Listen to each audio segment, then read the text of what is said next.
Biasanya dalam tenis meja itu yang sering kita lihat itu yang kita sering pelajari itu ada dua pegangan, yaitu pegangan second hand dan pegangan penhold. Tapi untuk kebanyakan yang era-era sekarang ini yang biasa digunakan oleh pemain Indonesia, pemain khususnya Asia, yaitu menggunakan teknik dari second hand. Second hand itu sangat mudah digunakan karena dia itu seperti berjabat tangan, seumpama memegang batnya itu seperti berjabat tangan, dan itu bisa sekaligus kita memukul dengan kedua arah, yaitu posisi backhand di sebelah kiri kita dan posisi forehand di sebelah kanan kita. Jadi untuk second hand biasanya sering digunakan oleh pemain-pemain Asia. Sedangkan penhold, kalau penhold biasanya digunakan oleh pemain Amerika Latin, ya, karena dia sifatnya itu uh, seperti memegang tangkai pena atau pulpen. Nah, ini lebih sulit. Karena kenapa? Karena ketika bola berada di kanan, itu lebih mudah digunakan. Tetapi ketika bolanya sebelah kiri, penhold itu sangat sulit dikembalikan. Ya, biasanya penhold digunakan itu hanya untuk bertahan saja. Atau yang sering dikenal dalam istilah tenis meja itu blok, ya. Blok itu kita menahan serangan dari lawan. Nah, Yang kedua yaitu penhold grips. yang tadi. Salaman. Nah, seperti ini, stop. Nah, di sini posisi tangan ketika kalau kita tidak bisa memposisikan. Nah, ini bola pasti mengenai telunjuk kita. Kalau misalnya bolanya berada di backhand, ya. Nah, ini pengambilan ini ya, sangat penting. Nah, ini kan kalau misalnya kita terlalu ke tengah, dia itu tidak bakalan bola itu akan mengenai tangan kita. Tapi coba kalau lebih ke bawah lagi, lebih ke ujung lagi, nah itu akan aman. Jadi seperti itu maksudnya. Pegangan itu sangat penting karena inilah dasar dari permainan tenis meja itu, yaitu pegangan dulu. Itu cukup, Jiki. Oh iya, baik Pak. Terima kasih Pak. Nah, itu ya. Oke, pertanyaannya bagus. Ada lagi yang mau ditanyakan? Pak, izin bertanya lagi Pak. Oke, siap. Ziki masih belum paham tentang cara memegang bat. Kalau salah cara memegang dan sikap berdiri, apa itu termasuk pelanggaran, Pak? Oh ya, ya. Dalam tenis meja, kalau kita pelanggaran itu tidak seperti itu. Pelanggaran itu biasanya kita servis mengenai net, ya. Itu net, disebutnya kan netting. Ya, itu diulang, ya. Itu kan diulang. Peraturannya seperti itu. Nah, itu terus ada lagi kita memegang memegang wilayah atau memegang lapangan tenis meja, itu suatu pelanggaran. Kalau misalnya kita salah memegang grip, yaitu tidak masuk ke pelanggaran, tidak ada kaitannya karena dengan permainan. Yang disebut dengan pelanggaran itu udah pasti otomatis berkaitan dengan permainan ketika bola saat in play, ya, saat bermain. Nah, itu misalnya kita nggak sengaja megang meja, ya itu kan pelanggaran. Kalau misalnya kita salah memegang bat, ya itu resiko kita. Kalau misalnya kita salah, ya biasanya dimanfaatkan oleh lawan. Oh, jadi dia nggak bisa megang, dia nggak bisa backhand, kasih backhand terus bolanya, kan gitu. Ketahuan kalau sama udah pemain profesional, udah tahu dia kemana nih bola nih. Oh, dia kurang cepat tuh backhandnya, berarti ya pasti dia dikasih bolanya ke kiri terus dia. Seperti itu. Jadi nggak ada kaitannya dengan posisi tubuh kita kalau untuk pelanggaran, ya. Itu. Saya ucapkan terima kasih banyak kepada Pak Fahrul sudah bisa meluangkan waktu di sore hari ini ya Pak. Ya, sama-sama. Assalamualaikum warahmatullahi wabarakatuh. Sebelum dimulainya kegiatan tenis meja di sore hari ini, sebaiknya mari kita berdoa menurut kepercayaan masing-masing agar pertemuan kedua ini bisa memberikan manfaat untuk kita semua. Berdoa dimulai. Selesai. Selanjutnya langsung aja ke penampilan video untuk materi gerak kaki dan servis tenis meja. Assalamualaikum warahmatullahi wabarakatuh. Perkenalkan, saya Jiki Zikripan sebagai koordinator tenis meja periode 2020-2021. Di sini saya akan menjelaskan cara memegang bat atau grip. Sebenarnya cara memegang bat tenis meja sangat banyak caranya. Yang paling populer itu ada dua. Pertama ada shake hand grip, cara memegang bat seperti bersalaman.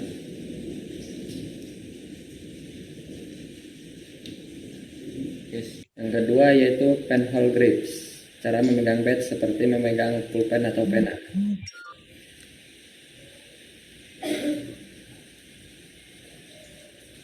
Ini adalah posisi tubuh saat bermain tenis meja. Sedikit merunduk ke depan, lutut agak ditekuk, bat sejajar dengan meja.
Teknik servis dalam tenis meja, menggunakan teknik servis forehand dan backhand, menggunakan megang bat dengan shake hand grip.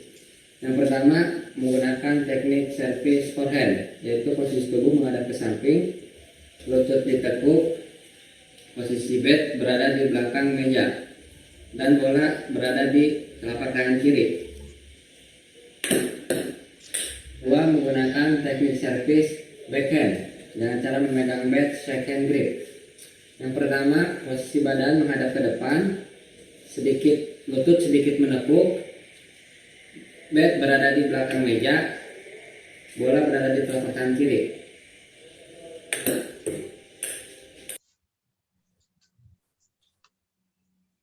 Ya, Assalamualaikum warahmatullahi wabarakatuh. Waalaikumsalam. Hari ini kita pembahasannya tentang gerakan kaki atau yang sering kita tahu yaitu footwork ya, atau pola langkah atau teknik gerakan kaki, dan satu lagi tentang servis. Oke. Bagaimana yang telah kita bahas sebelumnya yaitu tentang pegangan, ada penhold dan ada second hand grip dan ada posisi siap, side stand dan square stand. Nah, sekarang kita akan bahas lebih dalam tentang gerakan kaki yaitu footwork ya. Oke, jadi di sini dalam tenis meja banyaknya langkah kaki itu pada permainan tenis meja biasanya dibedakan. Ada yang 1 langkah, ada yang 2 langkah, ada yang 3 langkah, bahkan ada yang lebih dari 3 langkah. Itu pun sama arahnya ya. Pergerakan kaki itu biasanya harus ke samping kanan, ke samping kiri, depan, belakang, atau diagonal lurus. Jadi banyak yang harus dipelajari dalam teknik gerakan kaki ini. Bagaimana posisi kaki ketika kita melakukan pola langkah tersebut? Yaitu posisi kaki itu harus diimbangi dengan jarak antara antisipasi posisi bola dengan datangnya posisi pemain. Jadi kita harus menyesuaikan. Jika bolanya dekat dengan kita, ya kita tidak perlu banyak melakukan gerakan. Tapi jika bola itu jauh dari jangkauan kita, kita mau tidak mau ya kita harus melakukan beberapa langkah gerakan ke depan ya. Jadi intinya untuk mengejar bola tersebut.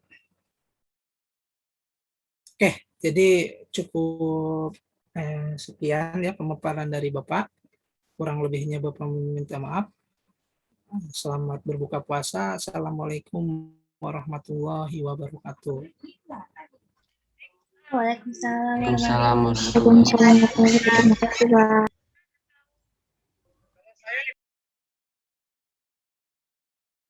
Teknik yang dilatih dengan memperhatikan 3 hal ya yang sangat penting ya. Yang pertama adalah timing, yang kedua adalah efektivitas dari gerakan ayunan ya, ayunan bed ya, diperkecil gerakannya tidak terlalu besar. Yang ketiga adalah melakukan gesekan sebanyak mungkin ya, sekencang atau sekuat mungkin ya. Itu tadi adalah 3 hal yang harus diperhatikan dan harus sobat pingpong latih dalam berlatih teknik fast spin. Mari kita bahas satu persatu tentang 3 hal yang harus diperhatikan tadi. Yang pertama ada timing. Timing yang harus diambil adalah timing pada saat titik tertinggi ya. Pada saat titik tertinggi harus kita ambil. Kenapa titik tertinggi? Karena bola di titik tertinggi adalah bola yang paling ringan ya. Walaupun bola chop dari lawan itu sangat tajam, tapi kalau kita bisa ambil titik tertinggi, rasanya menjadi lebih enteng. Lalu yang kedua adalah gerakan ayunan ya. Bagi saya, gerakan ayunan yang besar akan memakan waktu ya, sehingga sangat tidak efektif pada saat kita melakukan gerakan yang sangat besar ya. Selain memakan waktu, gerakan yang besar juga menghabiskan energi kita pada saat akan mengenai bola. Jadi kita harus lebih memperkecil atau mempersingkat gerakan kita secara efektif ya. Pada saat sudah mengenai bola, mendekati bola, baru kita keluarkan power dari spin kita tadi ya. Itu yang kedua. Lalu yang ketiga, saat sudah perhatikan titik ke atas dan juga gerakan yang sesimpel mungkin ya, yang terakhir adalah berusaha untuk menggesek bola kencang mungkin pada titik timing ke atas tadi. Saya akan tunjukkan dalam video peraga berikut ini. Saksikan terus ya.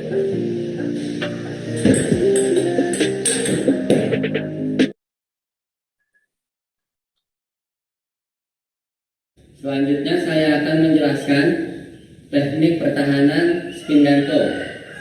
Ada 2 langkah dalam blocking spin ganto. Langkah yang pertama, pada saat spin gantung datang, dekatkan bat kepada bola yang akan datang. Posisikan bat berada di depan perut kita. Langkah yang kedua, hindari gerakan seperti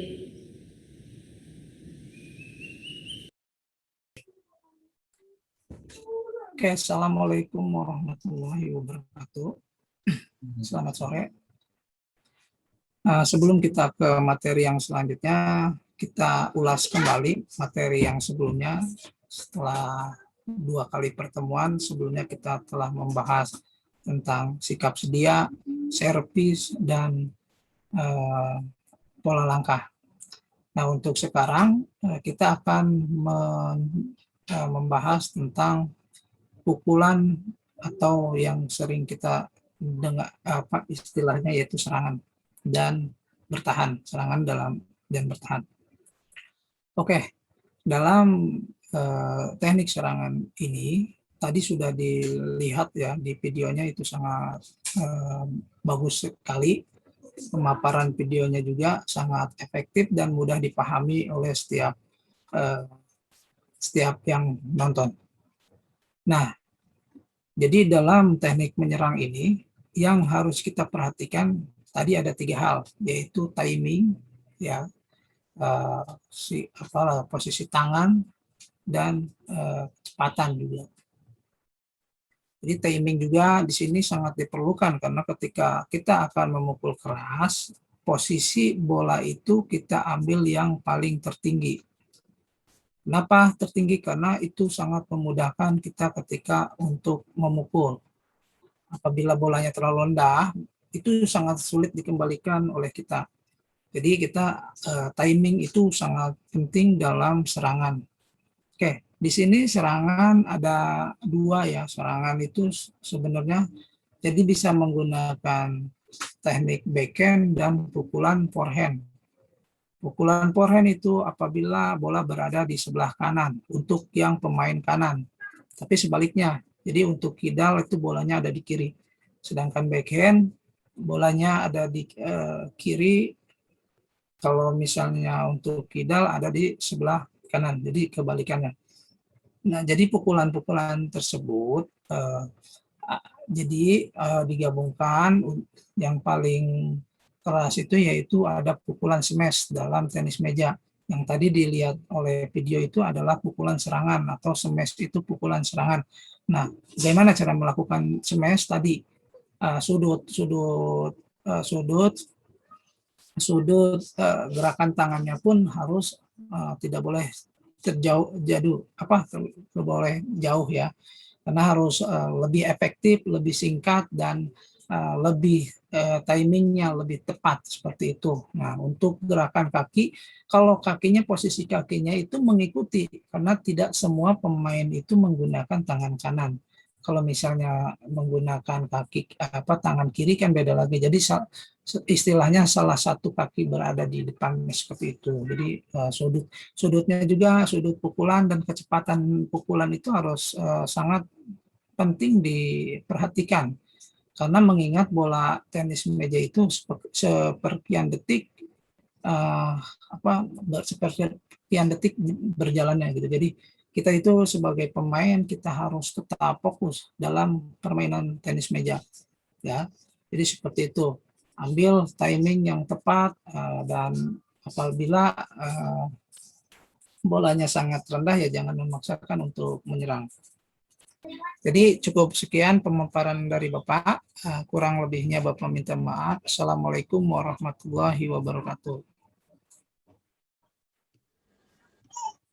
Waalaikumsalam warahmatullahi wabarakatuh. Terima kasih kepada Pak Fahrul sudah meluangkan waktu pada sore hari ini, dan terima kasih kepada peserta sudah menaati tata tertib Zoom, dan saya ucapkan terima kasih kepada Sekbid 2 dan Komisi 2. Assalamualaikum warahmatullahi wabarakatuh. Assalamualaikum warahmatullahi wabarakatuh. Sebelum dimulainya kegiatan tenis meja sore ini, sebaiknya mari kita berdoa menurut kepercayaan masing-masing agar pertemuan terakhir kita ini bisa memberikan manfaat untuk kita semua. Berdoa dimulai. Selesai. Selanjutnya saya akan memaparkan video mengenai teknik pertahanan.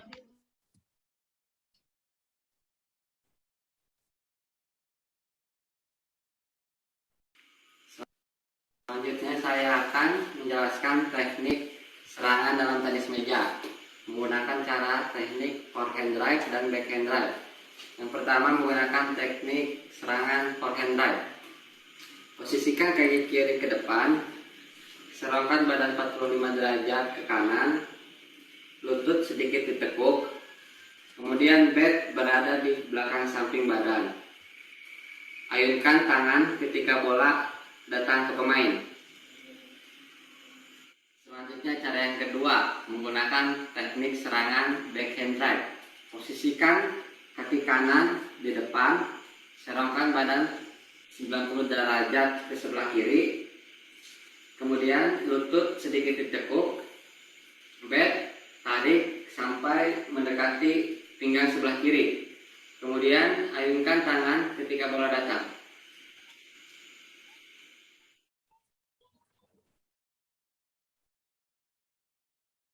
Teknik yang dilatih dengan memperhatikan 3 hal ya yang sangat penting ya. Yang pertama adalah timing, yang kedua adalah efektivitas dari gerakan ayunan ya, ayunan bed ya, diperkecil gerakannya tidak terlalu besar. Yang ketiga adalah melakukan gesekan sebanyak mungkin ya, sekencang atau sekuat mungkin ya. Itu tadi adalah 3 hal yang harus diperhatikan dan harus sobat pingpong latih dalam berlatih teknik fast spin. Mari kita bahas satu persatu tentang 3 hal yang harus diperhatikan tadi. Yang pertama ada timing. Timing yang harus diambil adalah timing pada saat titik tertinggi ya. Pada saat titik tertinggi harus kita ambil. Kenapa titik tertinggi? Karena bola di titik tertinggi adalah bola yang paling ringan ya. Walaupun bola chop dari lawan itu sangat tajam, tapi kalau kita bisa ambil titik tertinggi, rasanya menjadi lebih enteng. Lalu yang kedua adalah gerakan ayunan ya. Bagi saya, gerakan ayunan yang besar akan memakan waktu ya, sehingga sangat tidak efektif pada saat kita melakukan gerakan yang sangat besar ya. Selain memakan waktu, gerakan yang besar juga menghabiskan energi kita pada saat akan mengenai bola. Jadi kita harus lebih memperkecil atau mempersingkat gerakan kita secara efektif ya. Pada saat sudah mengenai bola, mendekati bola, baru kita keluarkan power dari spin kita tadi ya. Itu yang kedua. Lalu yang ketiga, saat sudah memperhatikan titik teratas dan juga gerakan yang sesimpel mungkin ya, yang terakhir adalah berusaha untuk menggesek bola kencang mungkin pada titik timing teratas tadi. Saya akan tunjukkan dalam video peraga berikut ini. Saksikan terus ya.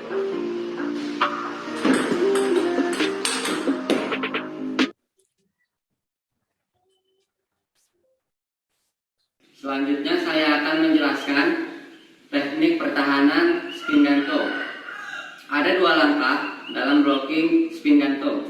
Langkah yang pertama, pada saat spin gantung datang, dekatkan bat kepada bola yang akan datang. Posisikan bat berada di depan perut kita. Langkah yang kedua, hindari gerakan seperti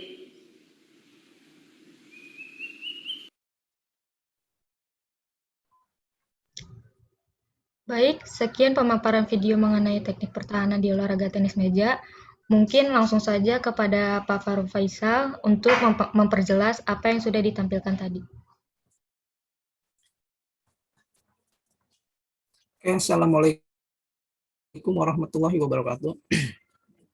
Jadi sebelum kita bahas tentang pertahanan, kita ulas kembali ke 3 pertemuan sebelumnya. Karena diulas itu untuk mengingatkan kembali ya. Maklum, manusia kan kalau jangankan 1 minggu, beres Jumat aja pulang udah pasti pada lupa ya. Oke, jadi yang pertama, pertemuan kita pertama itu kita tentang sikap, dan terus pertemuan kedua kita tentang servis, dan yang ketiga itu kita tentang teknik serangan. Tadi teknik serangan yang mungkin hangat ya diperbincangkan karena tadi barusan dilihat di video, sangat bagus sekali. Jadi 3 hal yang harus diperhatikan dalam teknik serangan itu yaitu teknik 1 timing, kedua efektivitas ayunan, dan kerasnya gesekan. Itu yang ketiga. Nah sekarang bagaimana kita membahas tentang pertahanan. Tadi sudah dipraktekkan oleh Ananda Ziki, ya kan? Tadi bagaimana posisi kita saat menyerang atau saat bertahan. Jadi posisi batnya itu harus berada di tengah. Ya, itu benar sekali. Karena kenapa? Kalau misalnya kita bertahan itu posisi bat itu jangan jauh dari perut kita. Kalau misalnya kita ngebuka sedikit atau ayunan batnya itu ke belah sini, ya kita telat kita menutup bola itu akan telat. Jadi seperti itu. Dalam teknik bertahan juga biasanya ada dua ya, jadi teknik bertahan dekat dan jauh seperti itu. Itu tergantung datangnya bola, ya kan? Nggak mungkin dong bolanya cepat ke depan, kita posisinya ada di belakang. Jadi kita harus menyesuaikan dengan datangnya arah bola seperti itu. Mungkin Bapak juga selama 4 pertemuan ini takut ada bahasa yang salah atau misalnya dari pembahasannya kurang dipahami, Bapak juga mohon maaf. Semoga ya ini Zoom ini sangat sukses sekali karena banyak mahasiswa yang kreatif sampai seperti ini. Bahkan di universitas lain kalau misalnya udah pandemi seperti ini biasanya tidak ada Zoom materi seperti ini. Ini sangat luar biasa untuk kesuksesan panitia ya. Jadi Bapak mohon maaf jika ada kesalahannya, dan minal aizin wal faizin, mohon maaf lahir batin. Assalamualaikum warahmatullahi wabarakatuh. Mohon maaf untuk para peserta jika jawaban dan materi kurang baik dan kurang memuaskan. Jika ada yang pertanyaan bisa langsung menghubungi Pak Fahrul. Terima kasih untuk kepada Pak Fahrul sudah membimbing dan menjelaskan mengenai olahraga teknik meja. Dan saya ucapkan terima kasih kepada para peserta yang sudah menaati tata tertib Zoom selama kegiatan tenis meja ini. Terima kasih kepada Kabid dan Sekbid 2, dan terima kasih kepada Komisi 2 yang sudah meluangkan waktunya. Dengan ini saya akhiri kegiatan tenis meja. Kepada seluruh peserta diperbolehkan live.